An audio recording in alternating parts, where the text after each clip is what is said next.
இந்த பொங்கலுக்கு நாங்கள் பிரிதி அம்மா வீட்டுக்கு தான் போயிருந்தோம். அவங்க ஊரில் பொங்கல் செலிப்ரேஷன்லாம் சூப்பராக பண்ணிட்டு இருந்தாங்க. ஸோ நாங்களும் இந்த காணும் பொங்கலை அங்கே செலிப்ரேட் பண்ணலான்னு சொல்லிட்டு அவங்க வீட்டுக்கு இப்போலாம் எங்கெங்க விறகடுப்பில் சமைக்கிறாங்க. அங்கே விறகடுப்பு வெளியவே மாமரத்தடியில் உட்காந்து விறகடுப்பில் மீன் குழம்பு வச்சாங்க.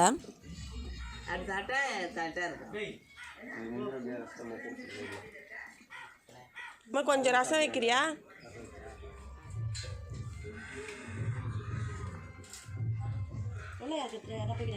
வரல உள்ள இது போட்டுக்கிறோம், வீட்டு போட்டுக்கிறோம்.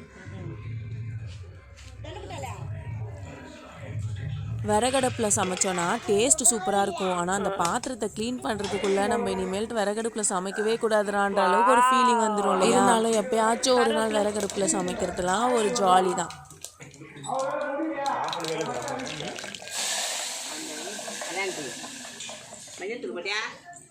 மஞ்சள் பள்ளியே என்ன பண்ணுற? ரசம் வைக்கிறேன். என்ன ரசம்? ரெண்டாக போட்டு பாருங்க.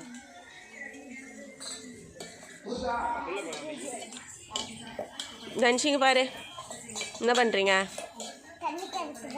என்ன தண்ணி கலக்குறீங்க? மஞ்சள் தண்ணி கலக்குறீங்களா?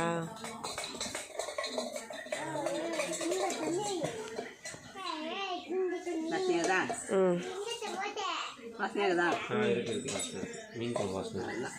அது ரசம், அது வெறும் கடாய்டா. அது மீன் குழம்பு அவன் எப்போ அழகு தண்டா. இன்னைக்கு ஸ்பெஷலாக வஞ்சிர மீன் வறுவல், சிக்கன் தொக்கு, சங்கரா மீன் குழம்பு, ரசம் எல்லாத்தையும் ஒரு பிடிச்சிட்டு அப்படியே வெளியே பொங்கல் ஃபெஸ்டிவலுக்கு உளி அடிச்சுட்டு இருந்தாங்க. ஸோ அதை ஓரமாக நின்று வேடிக்கை பார்த்துட்டு இருந்தோம். அங்கே வெயிலும் கொஞ்சம் கம்மியாக இருந்ததுனால ஜாலியாக தான் இருந்துச்சு வேடிக்கை பார்க்கவும். உளி அடித்து முடிச்சதுக்கப்புறமா வீட்டுக்கு வந்துட்டோம். பிரிதியம்மா வீட்டில் தோட்டம் இருக்குது, மாடி தோட்டமும் இருக்குது. ஸோ அதெல்லாம் கேப்சர் பண்ணலாமேன்னு சொல்லிட்டு வந்துட்டோம். இப்படி எடுத்துக்கலாம்.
அதுக்கப்புறமா ஈவினிங் போல் டீ ஸ்நாக்ஸ் எல்லாம் சாப்பிட்டு முடிச்சுட்டு வீட்டில் கொஞ்சமாக புகை போட்டோம்.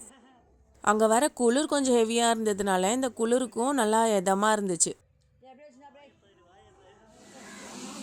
கொஞ்சம் இருட்டானதுக்கப்புறமா இன்னைக்கு ஆடலும் பாடலும் நிகழ்ச்சி பார்த்தே ஆகணும்னு சொல்லி நாங்களும் கிளம்பிட்டோம்.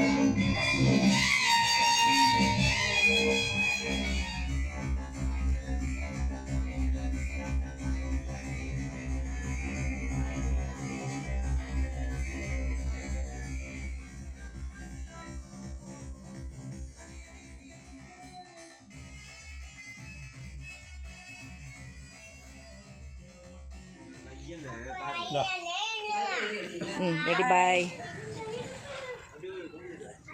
நம்ம சுத்தம் ஞாபகம் இருக்கா? ஆடலும் பாடலாம் பார்த்து முடிச்சுட்டு வீட்டுக்கு வந்து நல்லா சாப்பிட்டுட்டு காலையில் எழுந்து குளிச்சுட்டு பெரியபாளையத்தம்மன் கோவிலுக்கு போயாச்சு. அங்கேயுமே சீக்கிரமாகவே சாமியெல்லாம் கும்பிட்டு முடிச்சுட்டு பக்கத்தில் இருந்த ஒரு ஹோட்டலில் டிஃபனையும் முடிச்சிட்டோம். டிஃபன்லாம் சாப்பிட்டு முடிச்சதுக்கப்புறமா அங்கேருந்து ஸ்ட்ரெயிட்டாக சிறுவாபுரிக்கு போகலான்னு தான் கிளம்பிட்டோம். சண்டே ப்ளஸ் தை அமாவாசையாக இருந்ததுனால சிறுவாபுரியில் செம்ம. ஸோ அதனால் சிறுவாபுரியில் சுவாமி பார்க்க முடியல. ஸோ பக்கத்தில் இருந்த ஆண்டார் குப்பம் முருகர் கோவிலுக்கு கிளம்பிட்டோம். எப்படி இருந்தாலும் இன்றைக்கி நாங்கள் முருகரை பார்த்தே தீரணும்னு சொல்லிட்டு விடாப்பிடியாக இருந்து முருகரையும் நல்லா சாமி கும்பிட்டு வந்துட்டோம். ஆண்டர்குப்பம் கோவில் வந்து ரொம்பவே பவர்ஃபுல்னு சொல்லி எங்கள் அம்மா சொல்லியிருந்தாங்க. அந்த ஆண்டார்குப்பம் முருகரை வேண்டதுனால தான் நான் பிறந்தேன்னு சொல்லிட்டு எனக்கு காது குத்தி மொட்டை அடிச்சுது அங்கே தான். பிளாட் போட்டாங்களா பாசாட்டி ஆடும்போது இங்கெல்லாம் வீடு கட்டியிருப்பாங்க. நல்லபடியாக சுவாமி தரிசனம்லாம் முடிச்சுட்டு பக்கத்தில் இருந்த ஹோட்டலில் லஞ்சும் வாங்கிட்டு வீட்டுக்கு கிளம்பிட்டோம். இப்படி தான் நாங்கள் எங்களோட பொங்கலை செலிப்ரேட் பண்ணியிருந்தோம். இந்த வீடியோ பிடிச்சிருந்தா இந்த வீடியோக்கு ஒரு லைக் பண்ணிவிட்டு சேனலை சப்ஸ்கிரைப் பண்ணிக்கோங்க. தேங்க்யூ.